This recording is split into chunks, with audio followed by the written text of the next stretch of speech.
আসসালামু আলাইকুম। এসআই গণিত ঘড়ি ইউটিউব চ্যানেলে সবাইকে স্বাগতম। কেমন আছেন সবাই? আশা করি ভালো আছেন। আল্লাহর রহমতে আমিও ভালো আছি। নতুন আরেকটি ভিডিও নিয়ে আপনাদের মাঝে হাজির হলাম। আজ যে টাইপের অঙ্ক নিয়ে হাজির হয়েছি, এই টাইপের অঙ্কগুলো বিভিন্ন নিয়োগ পরীক্ষায় প্রায় আসে।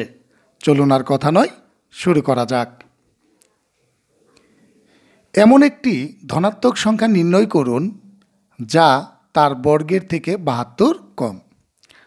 তো এখানে ডাকে বলা হয়েছে এমন একটি ধনাত্মক সংখ্যা নির্ণয় করতে হবে যা তার বর্গের থেকে ৭২ কম।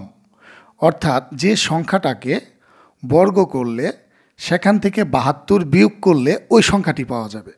তো এই টাইপের অঙ্কগুলো করার জন্য আমাদের ব্যাক ক্যালকুলেশন করতে হবে, অর্থাৎ অপশন যাচাই করতে হবে। তা ক নং অপশনে দেওয়া আছে ৩, ৩-এর বর্গ ৯, ৯ থেকে ৭২ বিয়োগ করলে বিয়োগফল তো ৩ হবে না, তাহলে এই ক নং অপশন সঠিক নয়। খয়ে দেওয়া আছে ৬, ৬কে বর্গ করব, ৬-এর বর্গ হলো ৩৬, ৩৬ থেকে ৭২ বিয়োগ করলে বিয়োগফল ৬ হবে না, তাহলে উত্তর খ নংও হতে পারে না। গ নং অপশনে দেওয়া আছে ৯, ৯কে বর্গ করব, ৯-এর বর্গ ৮১, ৮১ থেকে ৭২ বিয়োগ করলে বিয়োগফল হয় ৯, তাহলে উত্তর গ নং সঠিক। চলুন পরের অঙ্কটি দেখে নেওয়া যাক।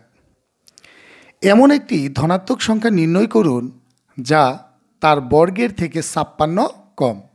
পূর্বের মতোই এখানেও ব্যাক ক্যালকুলেশন করব, অর্থাৎ অপশনগুলো যাচাই করব।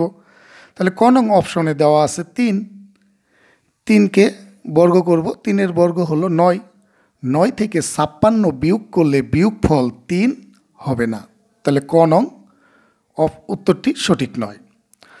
খ নংয়ে দেওয়া আছে ৫, ৫-এর বর্গ করব ২৫, ২৫ থেকে ৫৬ বিয়োগ করলে ৫ হয় না, তা খ নং অপশনটিও সঠিক নয়। গ নং দেওয়া আছে ৮, ৮-এর বর্গ করব, ৮-এর বর্গ ৬৪, ৬৪ থেকে ৫৬ বিয়োগ করলে বিয়োগফল হয় ৮, তাহলে উত্তর গ নং সঠিক। আশা করি এই টাইপের অঙ্কগুলো করার যে কৌশল বা নিয়ম তা সকলে বুঝতে পেরেছেন। ভিডিওটি কেমন লাগলো তা কমেন্টে জানান। ভালো লাগলে লাইক করুন, শেয়ার করুন। আরেকটি কথা, আপনি যদি আমার চ্যানেলে নতুন হয়ে থাকেন, চ্যানেলটি সাবস্ক্রাইব করুন এবং পাশে থাকা বেল আইকনটি বাজিয়ে অল পজিশনে রাখুন নতুন ভিডিওর নোটিফিকেশন পাওয়ার জন্য। আজ এখানেই রাখছি। আল্লাহ হাফেজ।